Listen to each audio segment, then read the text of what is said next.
Storm, a comedy game design podcast by two guys who know nothing about comedy nor game design. I'm Trevor Scott, and with me, as always, is the wonderful Ben Slinger. Hello.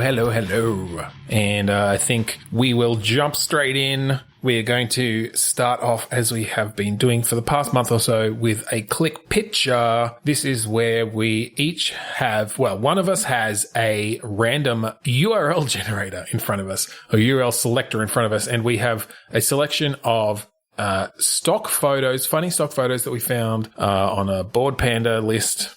And Trevor is going to paste one of them into our Discord. We will describe it to you, and then we will attempt to make a game design idea from an odd stock photo. We've had some funny shit in the past, so let's see how we go. Yes, we have. 3, 2, 1, enter. There we go. Right. Oh, I like this. Yes. This is already a video game. So we have he's like a cross between Timothy Oliphant and, I don't know, someone else. He looks like he's in like a chef or waiter, let's say chef outfit. Yep. With like the cross lapel and stuff. He has some sort of handgun, semi-automatic 9mm looking thing. He's looking very serious, and he is launching a cabbage. Is that a cabbage or a lettuce? I think it's a cabbage. It's one of those two. Yeah, some sort of leafy head of leafy vegetable into the air, and he looks like he's about to shoot it. Yeah, so this sounds like it's an add-on for the American Dream. Yes. This samurai punk satirical gun-based VR game. Yep. And it's kind of crossed with either Fruit Ninja or it's crossed with Overcooked. So it's basically preparing food with handguns. Yeah, exactly. I'm really picturing, again, VR, because obviously shooting, works best in VR these days. Mm-hmm. Handgun in each hand, and you are preparing food. You're working in a kitchen, and you've got food launching towards you, basically, and you have to shoot it out of the air at the right time to like get it onto plates or to chop it up and put it into the soup. And also to trigger the different machinery around the place. You have to shoot the targets. So I'm imagining that you've got a carrot in your hand and you're just shooting little slices off it. It's just like point blank range. Bang, bang, bang, bang, bang, bang. Next one. Bang, bang, bang. So how realistically do we go with the gun mechanics? Is this one of these Boneworks style things where you have to eject a magazine, pick up a new one, plug it in, pull back the slide, or are we going, the more sort of user friendly style of the American Dream, where it's just launch a magazine into the air and catch it in your gun in slow motion, which is fucking awesome. But I guess is there a bit of more challenge to having to manipulate your weapon? I think you've just explained the difficulty levels, right? And the difficulty levels are literally changing your weapon and also reloading, and in the harder difficulty levels, things literally break apart and you've got to clean the inside of your gun out when it jams. And you've got a whole little cleaning mini game. Meanwhile, just fucking tomatoes and shallots are firing towards you. Yeah, well, if you didn't do well in your preparation, which was, literally cleaning, maintaining your weapon, as well as, making sure the tomato juice didn't get inside the barrel. I'm loving the idea that it really is just cascades of food being thrown towards you, and I think you're either shooting them to chop them up, mm-hmm. or you're shooting them to redirect them. So if you as long as you kind of shoot the steak that's flying towards you in the right kind of arc, it will it will ricochet off and fly onto the grill. Basically, if you can shoot the bone in the T-bone steak, it'll deflect quite nicely. If you shoot the flesh, it'll actually, sort of drop dead almost where it is. You killed it. I mean, you killed it. But I'm loving the idea that you literally, you can't, or it's super high skill level to hit everything. And I like the idea of just turning around after a match and there's just all this food piled up behind you, which is just all the stuff that you missed. Just these these food banks to pun not intended, but like a snowbank, but of food. Okay, so my favorite level is the washing up because it's still with guns. Are they sponge guns or you just like smash just shooting plates? It's shooting plates as well as shooting bubbles. Wait, shooting out bubbles from your gun or shooting the bubbles that are in the air? I think, well, maybe both. You know, you shoot out some soap bubbles, some sponges. You've got like a beanbag gun, but it's sponges. Yeah. Guns are just such a versatile tool. They really are. You don't want to get near that crossbow. Why? Because there's lots of knives. The crossbow's for shish kebabs. You have to like line the food up in the air. Yes. You just got a target behind you that's just got all these like shish kebabs in it with like varying amounts of food on them. Yeah, and it's like you know how in Fruit Ninja, how you could in one swipe get seven lemons or whatever, and you got a bonus. Yeah. Well, it's all about getting it in that line. Absolutely. But the thing is, the line has to be towards you. Well, I think you'd have to have it that the food was popping up in a way that there was an opportunity to get the headshot, as it were. Well, when you get to the shish kebab, you've got all the launchers lined up in front of you, and they all just sort of pop up all at the same time, and it's all about getting that. Maybe maybe you can control the launchers in some way. Maybe they're physical, like little food cannons that are kind of moving. They're on like paths, on the ground, and if you hit like the button at one end, it moves it in that direction, and so you're having to strategize. And it's like, oh shit, we've got an order of shish kebabs coming up. We need to line up all the cannons first. What I kind of like is once you do the hard work of getting it into alignment, you could actually like save this layout, and right. Your character would replay all the different shots to get that layout to happen. Or again. You've just got a little system where it's like you can have 3 saved layouts, and they're a series of buttons in the corner that if you shoot the number 2, it's going to go into layout number 2 and move them all there relatively quickly. But of course, you might miss and hit the 3, and then it takes a little while. And that's the soup a la I don't know, food soup a la beef. soup a la beef. Layout, and that doesn't work for crab rangoon. I don't even know what that is. 3, 2, 1, click. Yeah.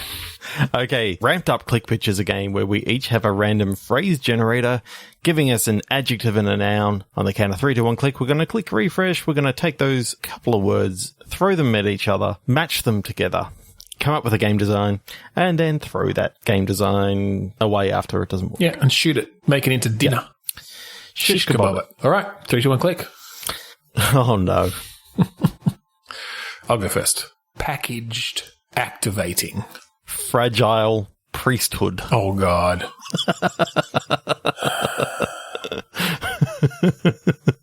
All right, let's... It's really hard for me to not get political about priesthood and just like, I was like, let's stay away from the controversy. It's like, no, it's all controversy. Fuck. All right, look, a priest, we don't have to go to, as we often do when we get religious sort of ideas, maybe let's take this away from the real world. Yep. A priest is just some sort of religious leader who is perhaps, meant to have the ear of some deity. Yes. So this is a religion. This is maybe let's put it in like the far future. We've been doing a bit of cyberpunk. Let's go into the cyberpunk world again. This is you're a digital priest of like the fucking Facebook god.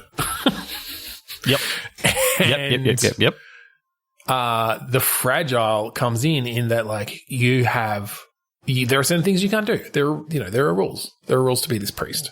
And for packaged activating, or maybe activating is around like agents of this god, as in like Manchurian Candidate style activating, like sleeper agents. Yeah. That's where I was hoping that you'd go, because that's the sort of angle that I'm definitely wanting to see. Yep. That this priest who, he's seeing all these people get activated around him and basically, start going a little bit unusual. Well, I guess let's figure out this religion. What is the goal? Is this like so many other religions, an attempt to bring more people into the fold? And that's when they're activated, they're on their mission. Well, in this far future, there's one of 4 deities. There's the Facebook god. There's the Twitter god. There's the Instagram god. And then there's Google. I was thinking TikTok. Oh. It's sort of like, it's very much the social media. It's the social media. Okay. But thing is, it's Google so fucked up far in the future media. that they... There is a tiny sect of Google Plusians.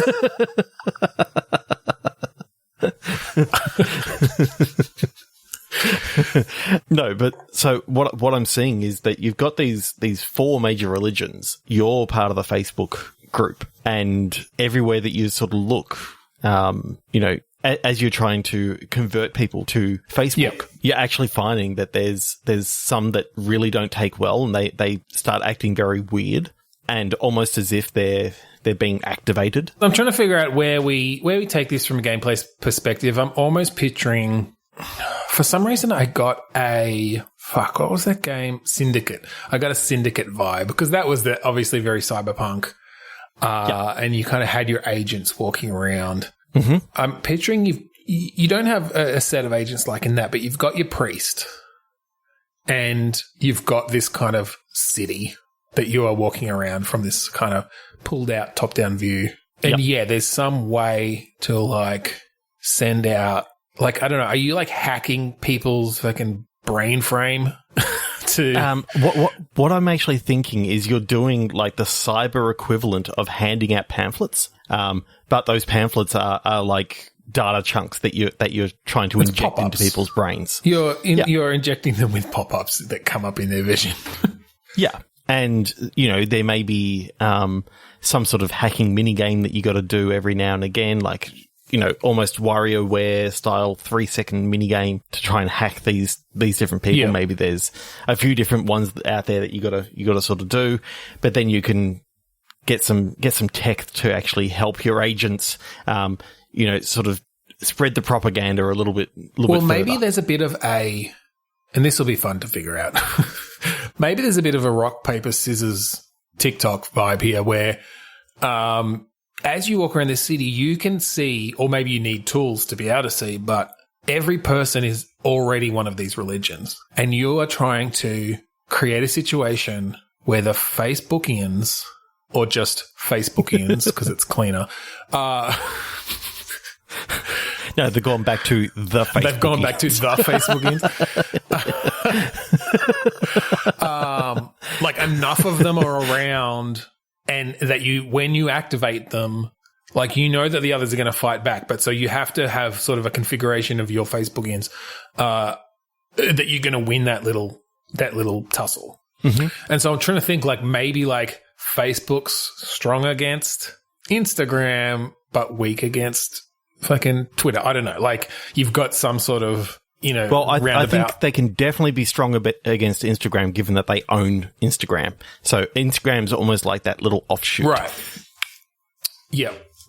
Whereas Twitter is on its own, and then it's the smaller, weaker cousin is the TikTok. Well, I guess it depends on how you want to. Maybe you just have TikTok is a religion for people who don't have much time. Well, and it's also because age-based. all their sermons are in 30 seconds or whatever. Age-based. It's almost like a vibe. Well, but all the Twitter sermons are. No, I guess they're all super long, 60 tweet threads now. Yeah, they are 100%. But yeah, anyway, I guess I'm kind of thinking. The gameplay loop is a bit of, all right, I've got my Facebook people. I'm going to move one there, one there, one there.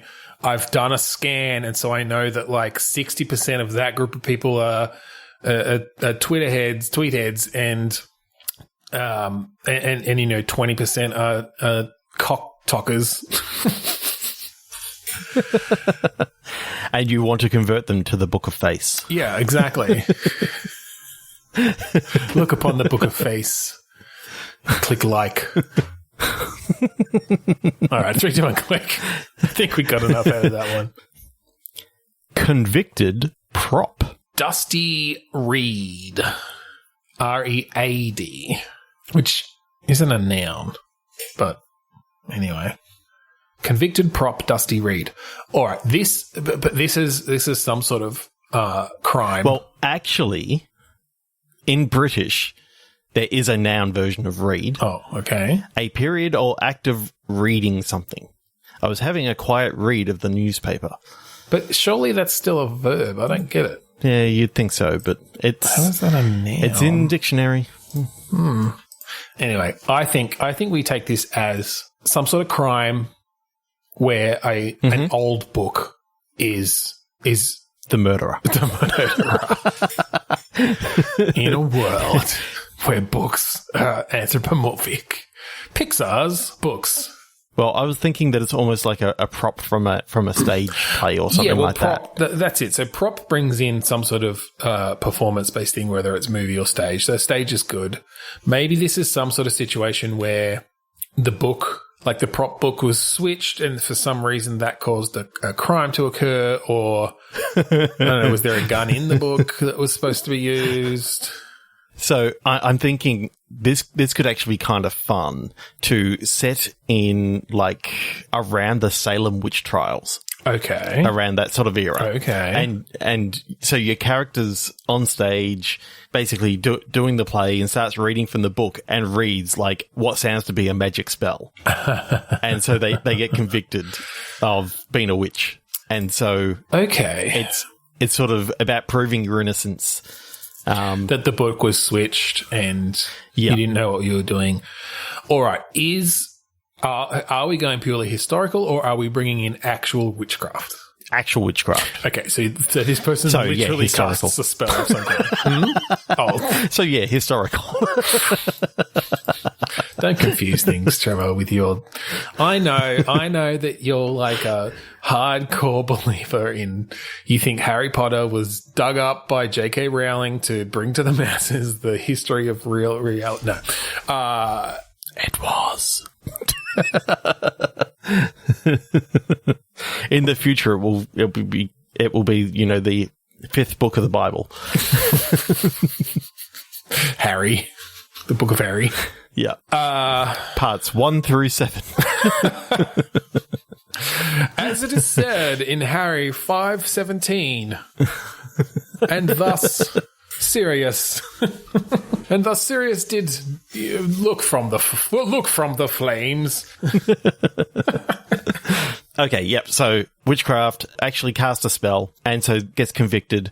Then I'm thinking almost like The Fugitive. She escapes custody, but now she's got to try and, get herself involved in the world of the witches to actually try and work out who actually swapped the book and bring the real witch to justice. Okay, so this was she was basically framed by an actual witch. And I do just want to say right off the bat that, yes, in our world, witchcraft is actually real, but in the real world, it was all bullshit and basically just an opportunity for women to be persecuted. Yay! But sorry, yes, that was a horrible thing and it shouldn't have happened. But we are going to actual witchcraft, and even then, they shouldn't be persecuted, but magic. Well... And that's the thing. It's one of these coming of age stories in the fact that she realizes that the only reason why they switched the book was so that this person didn't get persecuted. They didn't realize it was a stage prop that was going to be read from and all this sort of stuff. Okay, so maybe it ends up that they tried to dispose of the book in some way to save themselves. And then it becomes these two women like helping each other escape from the patriarchal shackles. Yeah. And basically, I think naked in the woods. I think I've already come up with how it ends, and literally they cast a spell to make the Witchfinder General literally forget everything that's actually happened and become a nice human being. Well, I mean, that last bit might be a bit of a stretch, but his head explodes. Yeah, there you go. He couldn't handle the niceness. All right. Okay. So what sort of game is this? I'm almost picturing something like, have you played a Plague Tale yet? I own it. I haven't played it yet. I know. I'm pretty sure I've been playing your copy. Oh, no, I think it's on Xbox Game Pass.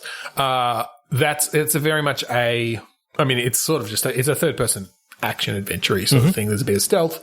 There's a bit of sort of puzzle solving.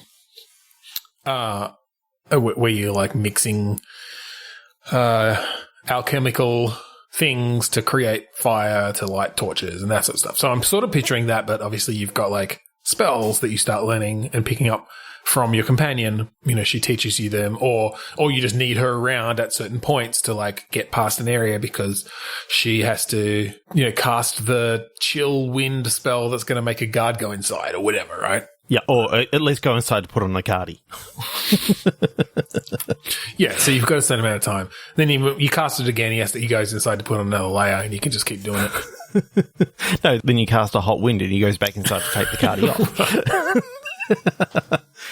And of course, in true Loom fashion, you do it backwards and it does the opposite. Oh, okay. Oh, I kind of like the idea of bringing in some like incantations like that where you're having to actually learn certain syllables. And they have, like some kind of language-based thing where there's a internal consistency to them like that. Yeah. That's always fun. I kind of like it almost a Magicka, but with simpler spells.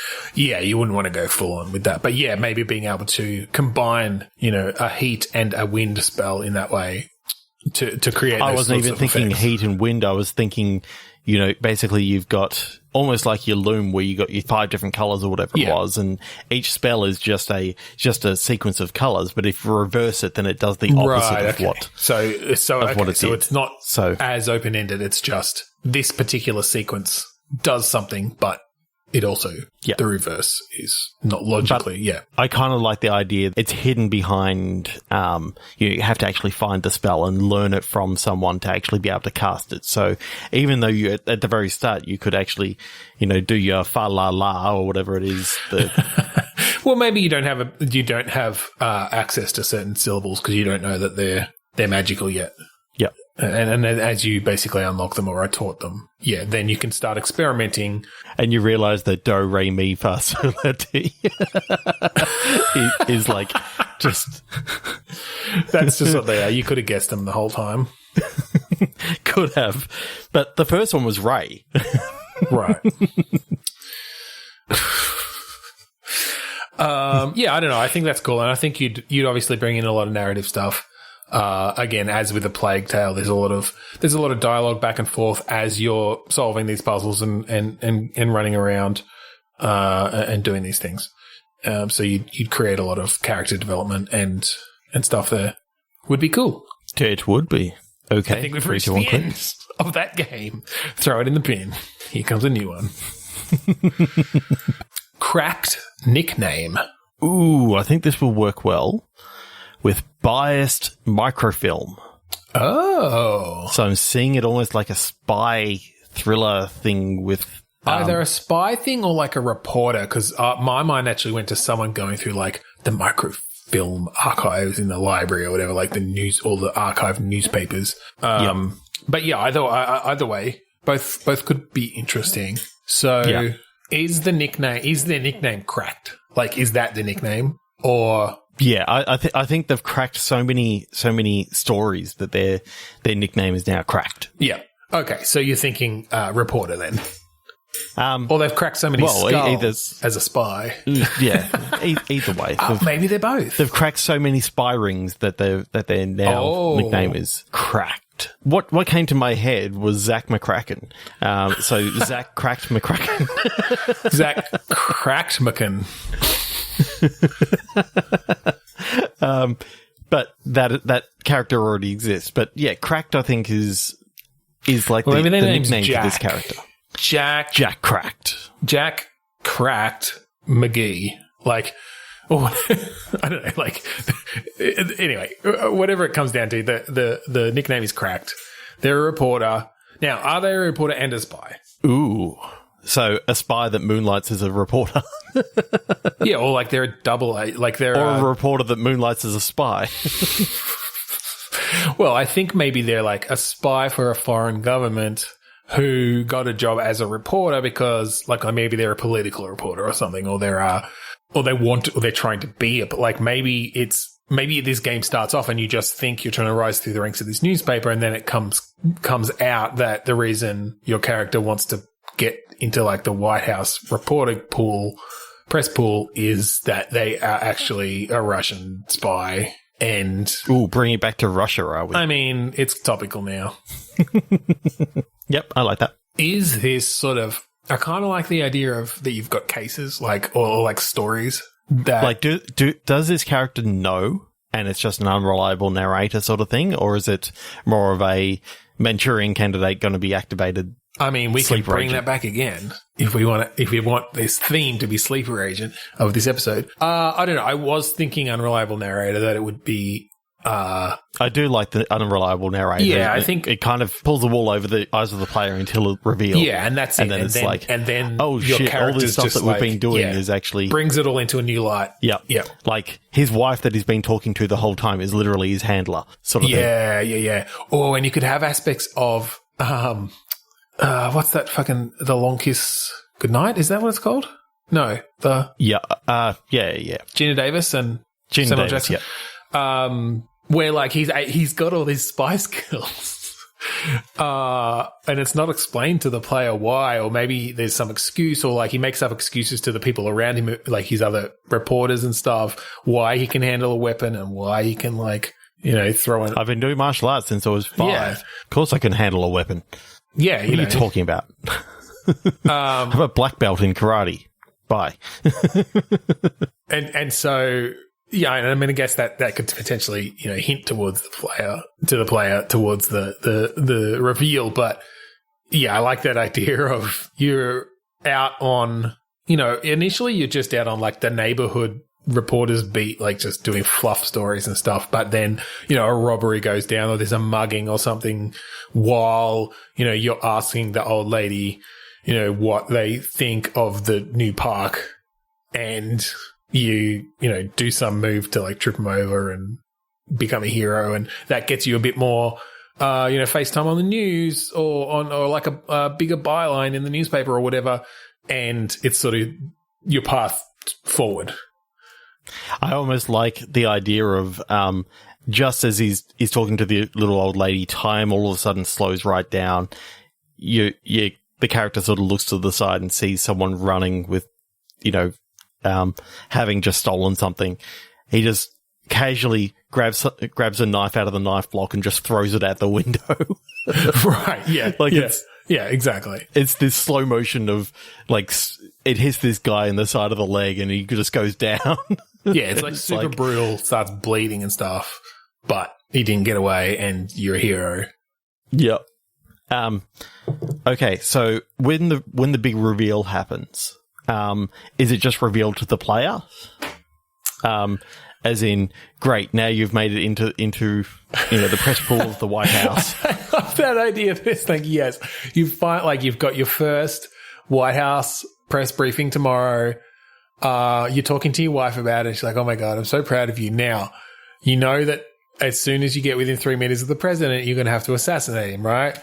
And the guy and your character's just like, yeah, I know. Like, I've been training this, I'm finally here. I've been training for this my whole life. And you're not going to do what the previous guy did, which was just try to throw a shoe at him. Exactly. No, my shoe has fucking plastic explosives in it. It's fine. I am going to throw a shoe at him, but I'm going to make sure it's the correct shoe. Just make sure you wear the right shoes this time. Yeah. That guy's brother died. He exploded on his way to work.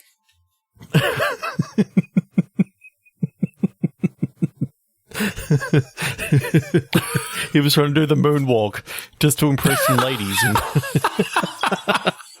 That happened to set off that happened to be put the pressure in the right place to set off the C4 in his souls. I did want to say I do like the idea of like a particular story, like splitting the game up into like, okay, now you're pursuing this story. And like, that's kind of a little vignette almost, or a little section that you have to solve. And I don't know if it's sort of semi-adventure gamey where you sort of just, you've got a small area and you just, you're mostly following the prompts to go talk to the right people, but maybe you have to sort of do a little bit of investigative journalism to discover things about the area or the scene, or to get the right questions to ask, that sort of thing.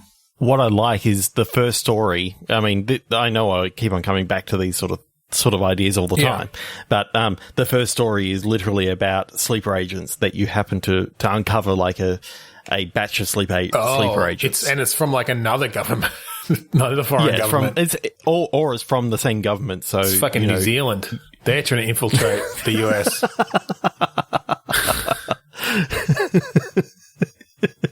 Kiwi cell.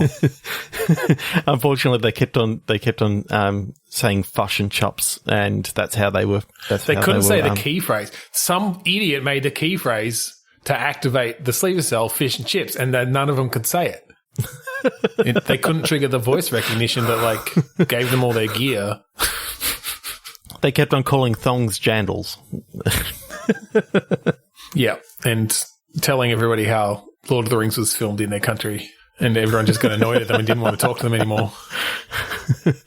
And then one of them said The Hobbit, and it was like, oh my God, it just went too far and everyone died.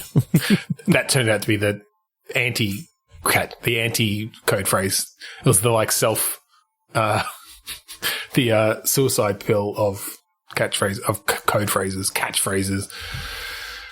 Oh my God. Let's click again. 3, 2, 1, click. Ooh. I like this set of words. Okay. Go ahead. Tell me them. Ambient spacecraft. Ooh.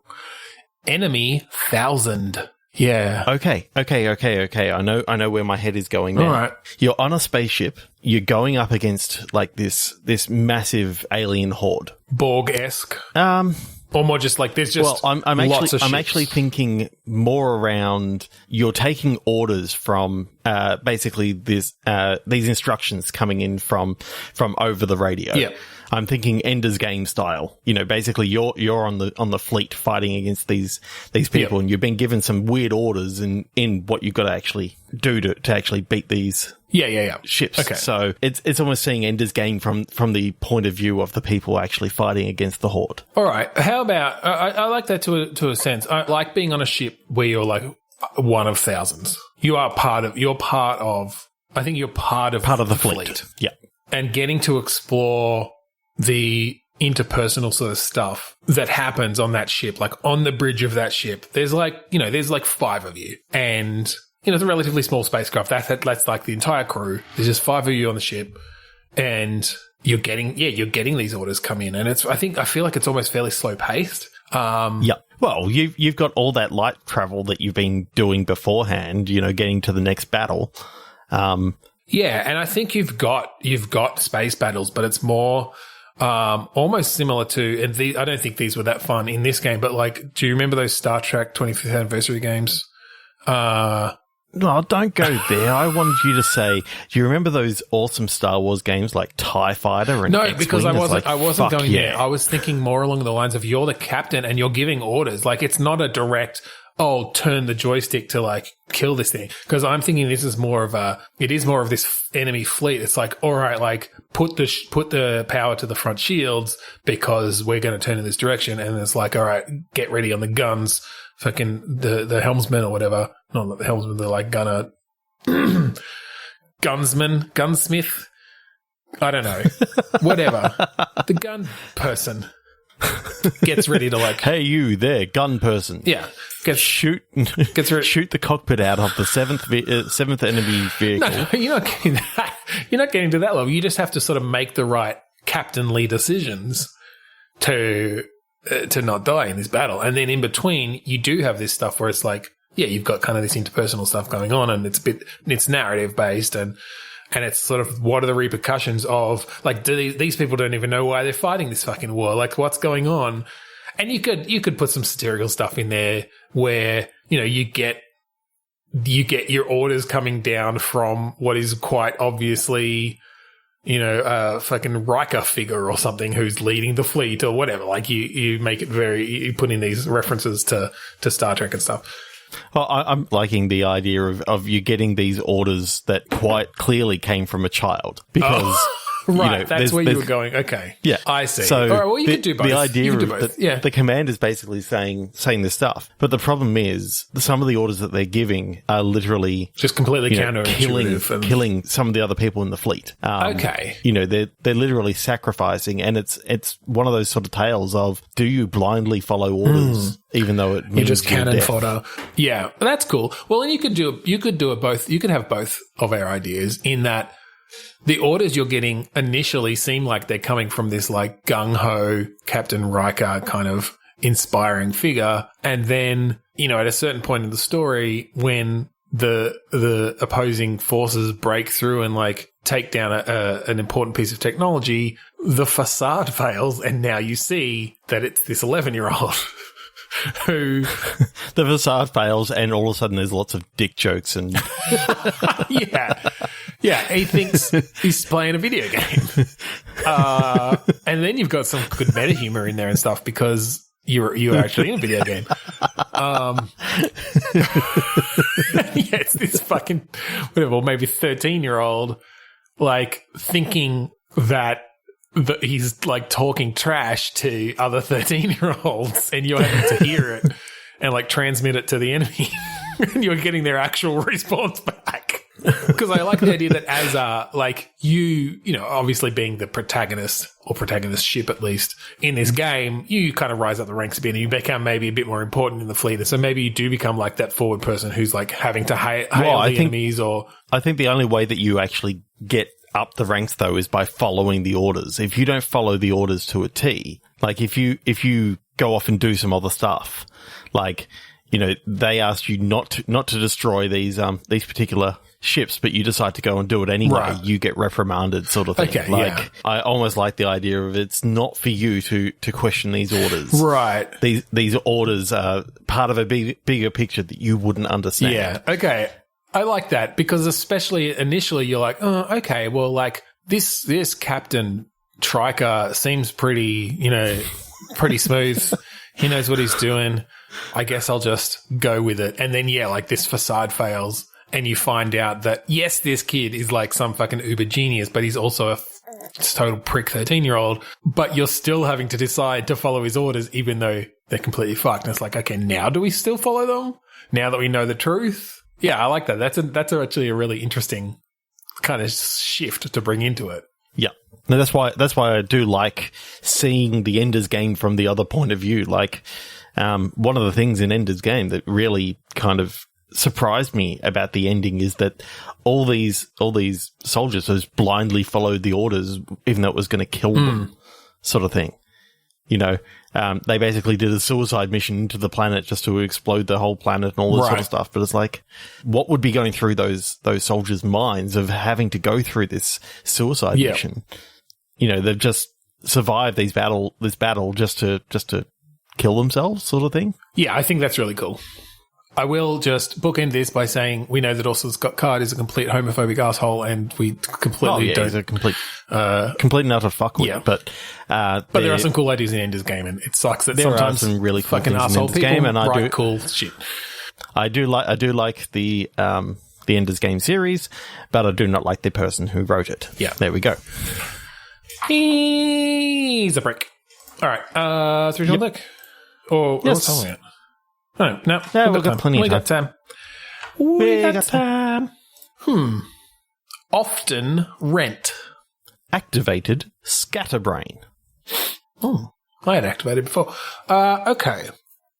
Scatterbrain. But this time it's a verb. It's fucking random word generator, doesn't know grammar. Okay. Activated Scatterbrain. Well, I mean, Scatterbrain could be that people have explosives embedded in their heads. They call them scatterbrains because literally when they're activated, they scatter brains. Exactly. Is this some sort of like... That is dark. Is this some sort of alien infection or like infestation. Oh, yeah. Yep. And it's been going on for 10 years now, right? Like people are just living with the fact that a certain percentage of this population has an alien infestation in their brain that under certain circumstances will explode and scatter their brains all over the place. Yep. Okay. So picture this. It comes in on this couple sitting down for dinner at this nice restaurant. Okay. And, you know, they're getting along fine, and she goes, hang on a second, I just need to go powder my nose. And as she gets up and walks away, the guy's just looking, and then bang, his head just explodes and there's brains all over the restaurant. And everyone else is just sitting there, just eating their dinner. They just ignore it? Just, they've ignored it, or they look, and then they go back to eating their dinner. And it's like, and she goes, oh, not again, and just walks off. And it's like, that's like the opening basically scene. The intro to the game. Like, it like pans up as she walks out of the restaurant, it pans up into the night sky and the title comes up. I've got no title. I was trying to think of a fucking title. I actually thought you thought that was a dramatic pause. I thought it was you were actually saying something, but then my computer was going a bit weird. I was literally and it was sitting like there little bits and pieces. I was sitting there trying to think of a good title. I couldn't come up with one. Just Scatterbrain, I guess. I guess that would work. Having just seen that. Yeah. I like that to a degree. I don't know that people are so desensitized to it that they don't even react at all. But I think it's like they know what it is. They know where it came from. Like the manager of the restaurant comes out and goes, like, all right. Like, you know the drill. All your food's free. You know, if you want a replacement, you know, you can get it because we know that you might not want to eat brains. But you know, it's been proven not to be harmful. It's fine. You can't catch scatterbrain from eating scattered brains. And technically, because it's an explosive, it's all cooked. yeah, exactly. Exactly. You can't catch salmonella. There's no salmonella either. Because it's been superheated. Yeah, exactly. And in fact, I think you see this glow coming from in their ears and behind their eyes and in their mouth as it superheats the insides of their heads before it explodes. Yeah.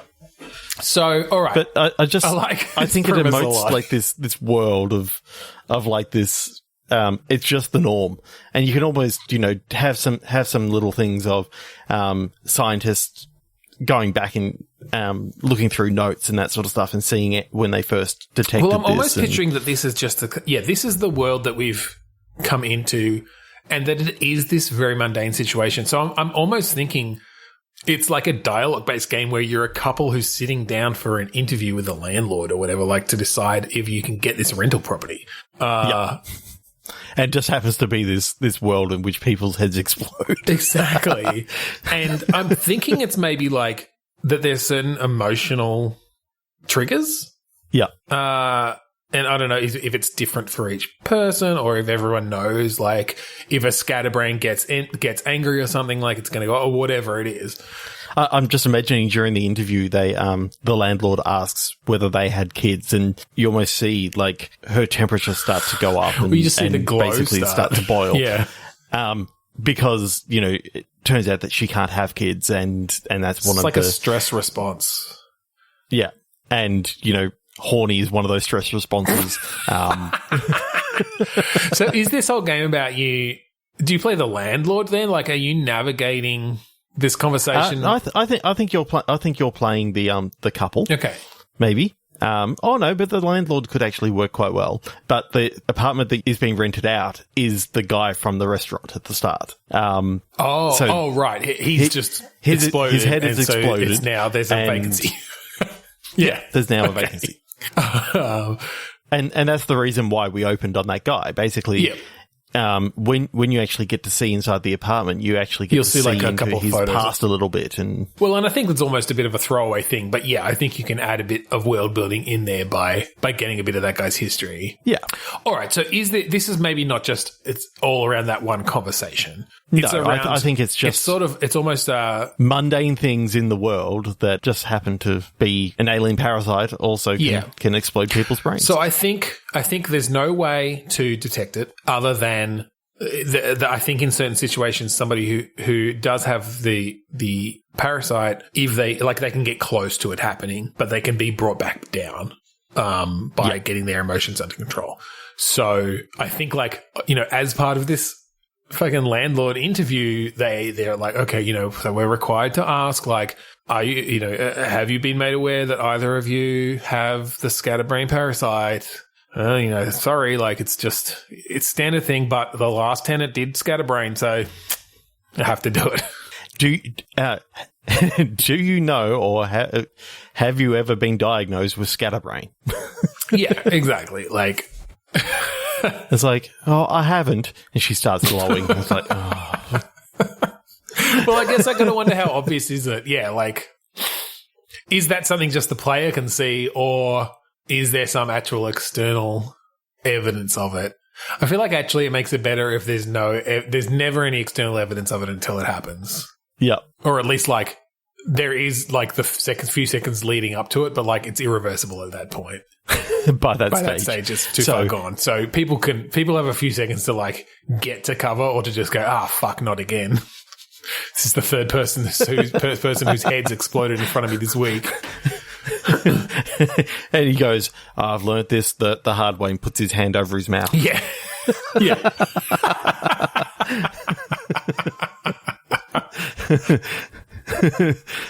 I've already had three people's brains in my mouth this week. I don't want a fourth.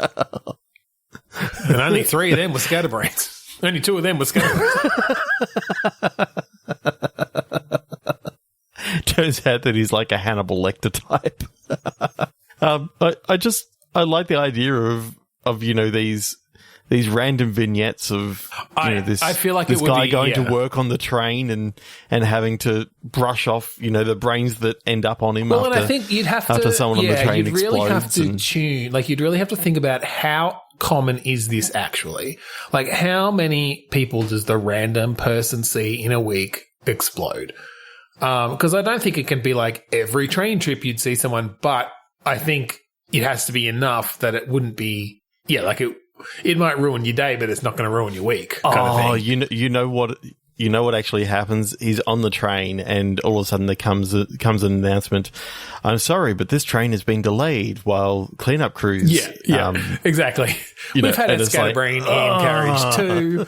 The train's going to be delayed. Exactly. So it ruins his day in that he's going to be late for work, but it's not that unusual that a person has literally just died on the train. Yeah, and it's just.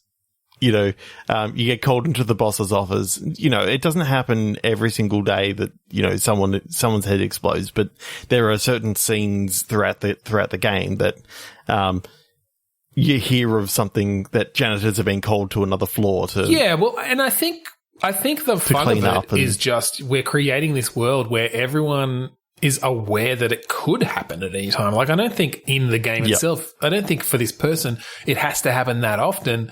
It's just that it gets it's often enough that you probably talk to someone every week who has seen it happen, even if you don't see it yourself, right? You see enough people, one of them is going to have seen it happen. And probably, and I think in this city of 100 and not 100 million, but maybe 15 million people in this one city. That they say, and scatterbrain incidents today were down on yesterday with only 500 people. Yeah, exactly. Exactly. It's some, relatively small percentage, but it's enough that it's like the flu or something, right?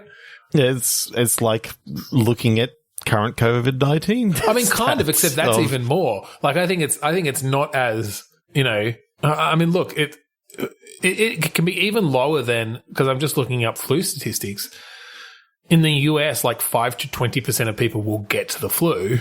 Obviously, they don't die from it, but it could be that 5 to 20% of people, or even just 5% of people have this thing, and not all, I think a lot of the time people will die of old age and they get an autopsy and they're like, oh, there's a fucking alien parasite in here and it just never went off because the situation was never right. Like it's not that you are destined to have your head explode if it's in there even.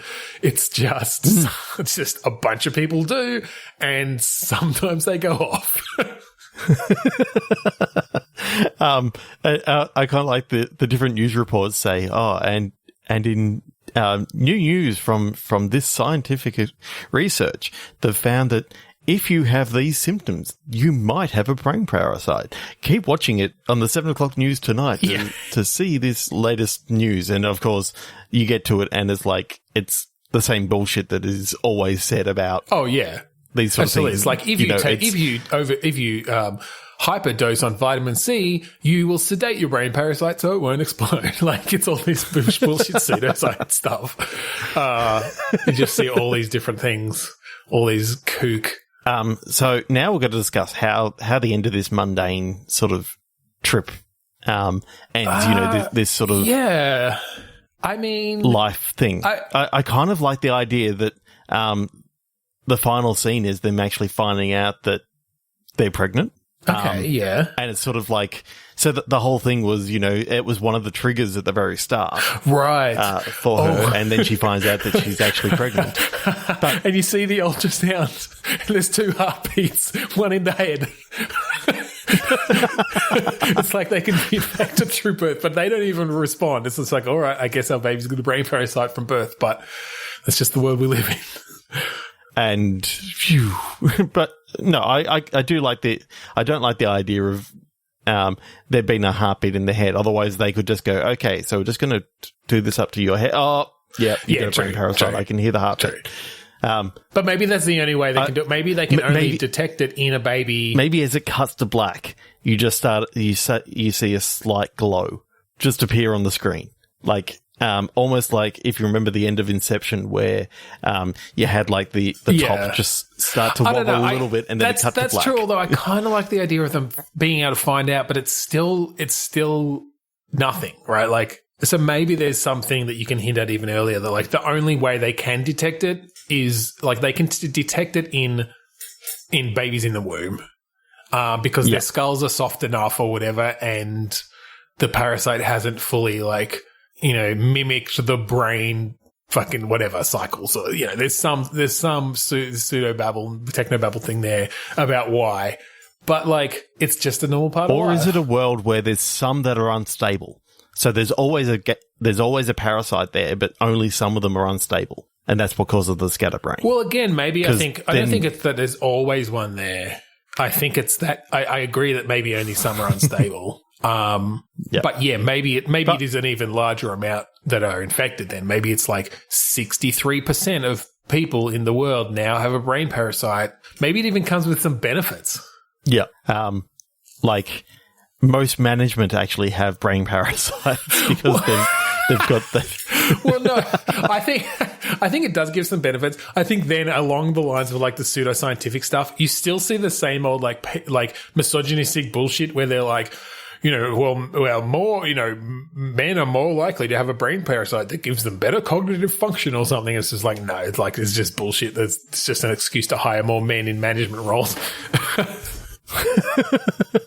But no, I don't know, maybe it even like elongates your life by, 36% or something, right? Like the average life expectancy is now 115 because of this brain parasite.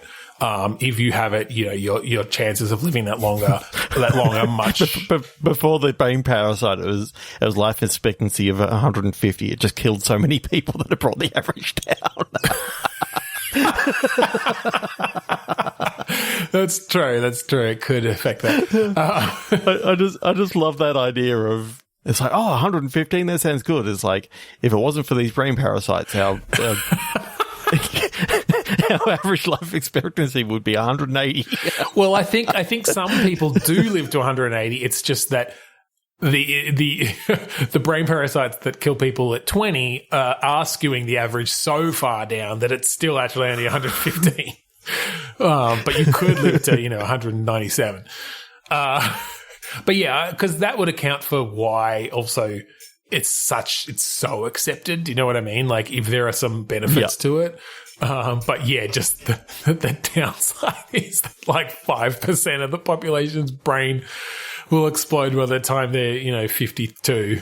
But yeah, I don't know. It just seems to me like a world going through like a year in the life of this couple. That's it. No, just going through a few different. I don't think the story, life experiences. Yeah, the story doesn't tie into the whole brain parasite thing at all. Really, like there's nothing about like, oh, like he gets a job looking for a cure or nothing like that. It's all just living in this world where this is just a factor. Which is sort of along the lines of, what was the movie called? Summer of Sam. Oh. Do you remember that movie? No, I never saw it. So it was an American crime thriller film about the 1977 David Berkowitz Son of Sam serial murders, but it was more around like the group of people that were being targeted. Okay, so it wasn't like just following the effect. Yeah, okay. The murders were happening off screen a lot of the time, and it was just about the effect that it has on the sort effect of that it had life on of the group of people of residents. Oh, that's cool. So that kind of idea, but I remember when I was younger, I didn't quite like it, but now I saw it again probably about 10 years ago, and I was like, oh no, I get it now. Good like cast. when I was 19, I didn't quite get it, but when I was nearly 30, then I all of a sudden got appreciated the idea a bit more.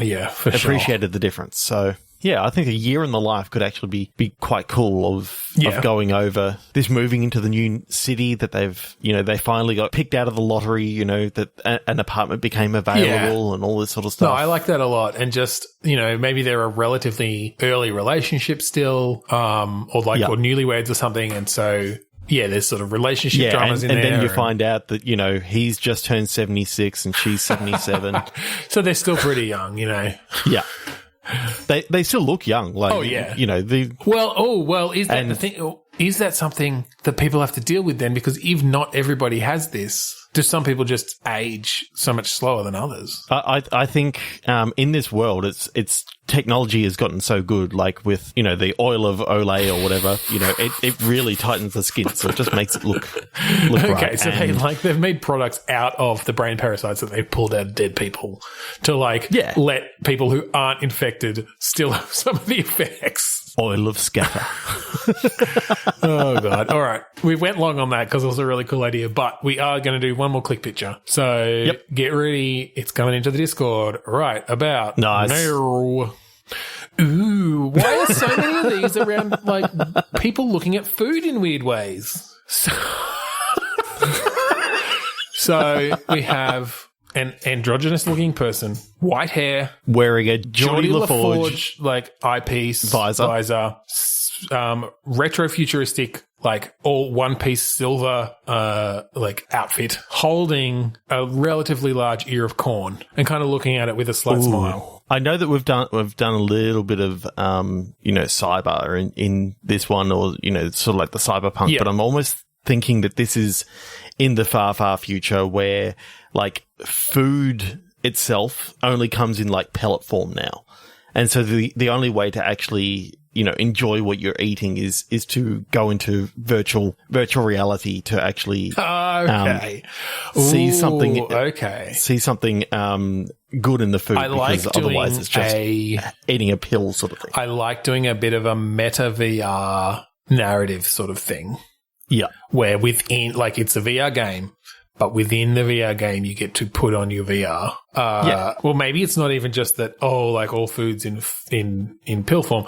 Maybe it's sort of like a better than life situation, where the world is fucking horrible, or like a Ready Player One kind of thing, or whatever. The world is fucking horrible, but you can go into VR to escape it. And it's this sort of utopia situation. I mean, I've only just watched Ready Player One, and oh my God, I love that film. That was such a cool film and cool idea. Yeah, it is a very cool idea. So yeah, I'm thinking that could be really cool in VR, doing something like that, where you're sort of switching back and forth between the VR. Yeah, the mixed reality sort of thing, but within the VR. So you can pull down the visor as part of there, and you're sort of seeing things added on top of the reality that you're looking into. Cool. Because I like that. I like that movement in VR of bringing both your hands up and like pulling the visor down or flipping it back up. Like that'd be cool as a physical thing to do with your game. Bringing that down to bring your overlay in place. That's cool. All right, so that's a really cool idea that I actually want to build. But where's the game? So I think it's, again, one of these things where things seem too good to be true with the AR and that sort of stuff, in the fact that everything looks too clean and too good in the artificial reality that when you actually look at the food that you're actually eating, it's a disgusting, like, grey goop or something, something like that. Yep. You know, it's just something seems very off with this whole artificial reality thing. And the fact that if you actually take it off while you're watching people eating it at, like, this fancy restaurant, it's like them all, like, shuffling weird goop into their faces. Well, it's not just that, but like, it's all lit really nicely in the artificial reality, but you take it off and it's like, you know, peeling wallpaper and all this sort of stuff, and everything's all grimy because they don't really have to clean that much because they focus so much on the aesthetic and the artificial reality. Well, because I think you get to the point where most people don't even turn it off for most of their day, right? And so, yeah, I kind of like this idea of it being almost an investigative thing, not from the point of view of you being like a cop or whatever, but you're a citizen who is sort of becoming aware of this, and realizing certain things, and that you're being, you know, that the people are being, what's the word? People spend so much time on their digital selves that they don't even think about taking care of their actual selves. They're being specifically softened for, like, the benefit of the higher-ups as well. Like, you start seeing, like, people, you know, governments realize they don't have to clean the streets if they make the AR work better, and so they can, you know, pocket more money or whatever. Yeah, I do like the idea of this whole digital world has become so important that, you know, if people spend more time making sure their avatar looks good, but not actually taking care of themselves. Yeah, you can do a lot of that, like Snow Crash kind of stuff, which is a Neil Stephenson one, based around that same sort of thing. And of course, as the player, you can do that stuff yourself. Like you can, and I think a lot of the investigation, there are certain things you can only see in the AR, as you're like trying to track down certain things, or like, you know, you're like, I need to find fucking Deep Throat or whatever, who's going to give me some information about, you know, about the manufacture of these things. And they describe themselves as like a cheetah in a top hat and a fucking red robe. And like and then you take the AR off, and the whole place is actually lit really, really nicely, and you see him standing directly behind what he thought was a pillar, but it's only in the AR. Well, actually, I mean, that's a really good point, because if so many people are spending so much time in AR, you have an advantage when you take it off. And I think that could actually be a really cool puzzle thing. That's really funny. I just love this idea of like this dark car park, and there's all these poles everywhere, and you take your thing off and it's just an empty warehouse with no poles anywhere. Yeah, and this guy has like lit it all like this because he wants to seem all secretive, and like there's almost it's almost like the shadows move when you're in the AR, so his face is always in shadow because he's like a movie buff and he wants it to be like fucking Smoking Man in the X-Men or something. But yeah, you take the AR off and it's just this bright fluoro lit car park, and there's just this fucking weedy little teenager standing there trying to talk in a gruff voice. Oh, because you've taken the AR off, like you hear like the teenager from The Simpsons. Yes. And then you put it back on and you hear the gruff voice again. It would be it'd be a pain in the ass to have to record like multiple voice lines for literally everything in the game. But that would be worth it. All right. That's a cool idea. I think we'll end the episode there tonight, though. If you want to find us on the lines, you can go to podchaser.com/bitstorm. All of our episodes are up there. Leave us a review. Please do it. Come on. if you're listening to this right now, go to podchaser.com/bitstorm, click the button to leave a review and just do it because we want to hear from you. And what else is happening this month? Yes, leave a review on Podchaser, and Podchaser is donating 25 cents for each review to Meals on Wheels in the US to help with the COVID-19 response. It's a very good cause, and you can help out by leaving reviews. And not just for us, every podcast that you listen to, go and do it. And if the podcast, i.e. us, returns the review back, yes. If it's double. We can respond to your review. We'll say thanks. We'll say fuck off if you say something bad, whatever. But either whatever we say, another 25 cents will go to Meals on Wheels. We are also part of the 8-Bit Collective. This is a group of podcasts about gaming culture, pop culture, sports, all sorts of different things. Go and check them out. I know Trevor just recorded another Comedy Rewind that will be coming out sometime in the next month or two, I imagine. So hang out for that one because I hear it was good. But go to 8bit.net and check out all those other great podcasts. We'd also like it if you could check out the Australasian Gaming Podcast Network. They're a cool network of other Australian podcasts in the gaming area. So if you like games like we do, go check out the Australasian Gaming Podcast Network. Just search for the Australasian Gaming Podcast Network on Facebook or at AGP Network on Twitter. And finally, we'd like to thank Kuridas for the song Mount Defiance off of the album Containment Failure. That's right. So thank you again for joining us this week on Bitstorm. I'm Ben Slinger. I'm Trevor Scott. Can I have a moment of your time to share with you the Book of Faces? I'm sorry, I'm a tweethead.